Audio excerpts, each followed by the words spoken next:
अपना परिचय बताएं। मैं उत्तर प्रदेश किसान कांग्रेस के प्रदेश महासचिव उदयभान राय आप लोगों के देश के सामने मैं उपस्थित हुआ हूँ।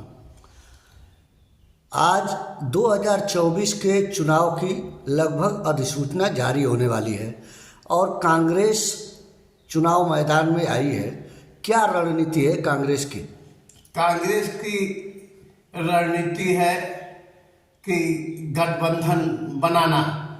जो राष्ट्रीय स्तर पर इंडिया गठबंधन बना है उसमें सभी विपक्ष के नेताओं को जोड़ना और जोड़कर ताकि वोटों का बंटवारा न हो सके, सत्ता पक्ष को हम लोग डैमेज कर सकें। और क्योंकि अगर जो विपक्ष का वोट बिखरेगा तो भारतीय जनता पार्टी का लाभ होगा। आज हम एक होंगे तो 60-62% एक होंगे तो निश्चित रूप से यहाँ पर गठबंधन की जीत होगी। अभी मोदी जी कह रहे हैं और भारतीय जनता पार्टी के कार्यकर्ता कह रहे हैं कि अब की बार 400 के पार। क्या लगता है?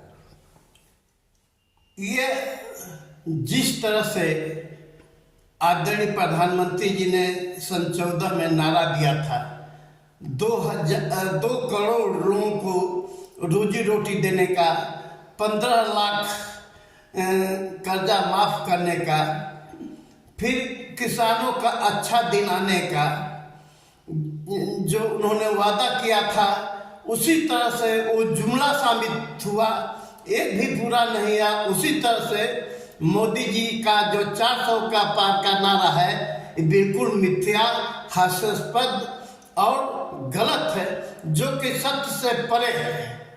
इंडिया गठबंधन के कई नेता गठबंधन को छोड़ के भारतीय जनता पार्टी का दामन थाम चुके हैं।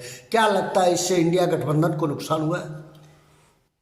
जो इसमें नेता रहे हैं जिस पर ईडी, सीडी, सीबीआई का ये धावा बोल करके आज जो इन्होंने कहा कि 70,000 करोड़ का घोटाला है, जो घोटालेबाज हो, चाहे ममता की पार्टी हो बंगाल में, चाहे कहीं भी विपक्ष की पार्टी हो, उन नेताओं जो उनके साथ गए उनको उप मुख्यमंत्री, कैबिनेट मंत्री, राज्यसभा के प्रलोभनों से इन्होंने नवाजा। इस नाते इनके कथनी और करनी में और नीत और नियत में अंतर है। भाजपा के जो कहती है वो करती नहीं, इसलिए जनता इनका जो मुखौटा है वो खुल गया है, वो परिवर्तन चाहते हैं देश में। अभी आपके जो 17 सीटें मिली हैं उसमें क्या उत्तर प्रदेश में कांग्रेस अकेले चुनाव नहीं लड़ सकती थी?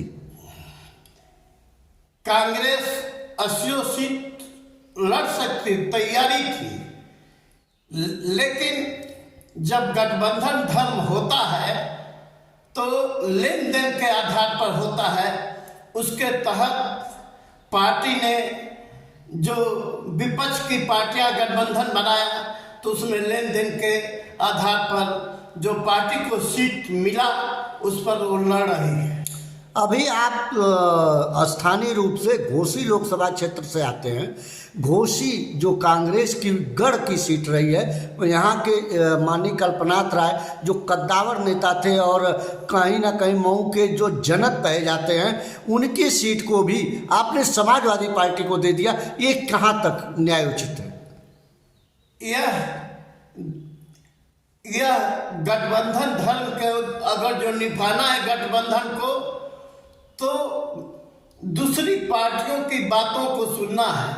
कल्पनाथ राय ने निश्चित रूप से कांग्रेस यहाँ बूथ स्तर तक की कमेटियां हैं जो कि चुनाव यहाँ से कांग्रेस अकेले लड़ती तो जीत सकती थी, लेकिन गठबंधन जब हो गया तो ये समाजवादी के पार्टी के कोटे में गई है, जिसको कांग्रेस पार्टी के बूथ स्तर के कार्यकर्ता या हम लोग चाहे नेता सभी गठबंधन के को जिताने की कोशिश करेंगे।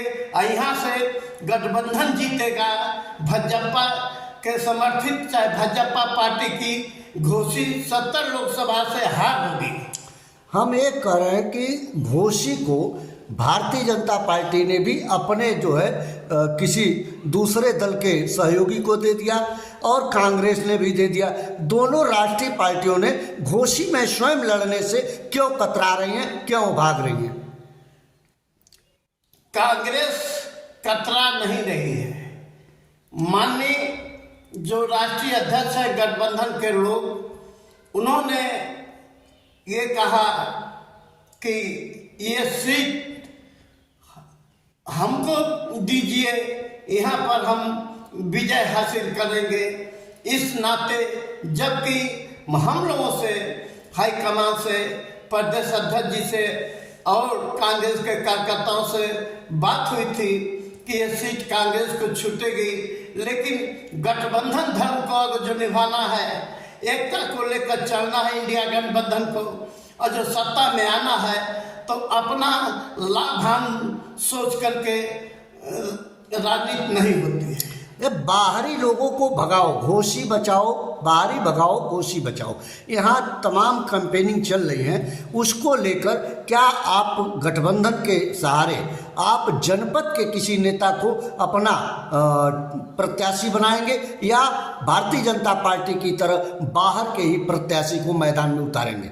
हमारी कोशिश होगी कि गठबंधन के जो साथीगण हैं, जो हमारे यहाँ जो जिले के नेता हो, इस धरती का नेता हो और नेता हो, आर्थिक अपराधी न हो, जुमलेबाज न हो, जनता के दुख सुख में खड़ा हुआ हो, अगर जो उस नेता को ये गठबंधन से ने टिकट दिया तो निश्चित रूप से विजय गठबंधन की होगी। लंबे इंतजार के बाद ओम प्रकाश राजभर और दारा चौहान को मंत्री पद मिला है, इसको आप कैसे देखते हैं? यह भाजपा की अंदरूनी लड़ाई है, दिल्ली सरकार की और उत्तर प्रदेश के मुख्यमंत्री के बीच की लड़ाई है, जो कि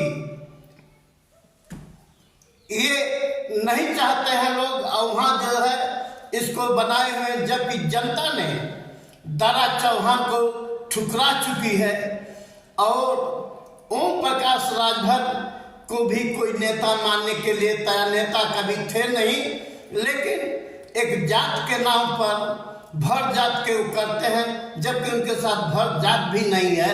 और इसमें वो अगर जो लड़ते हैं ओम प्रकाश के लड़के रविंद्र, तो निश्चित रूप से भाजपा के और ओम प्रकाश की फिर हार होगी, यहाँ से गठबंधन जीतेगा।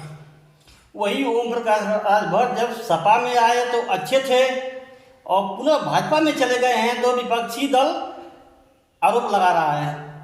देखिए, विपक्ष उन पर आरोप नहीं लगा रहा है, वो अवसर बाजता जहां उनका जो है रहा, जब भाजपा में रहे लड़े हैं, सपा में आए लड़े हैं, कांग्रेस में भी पहले थे,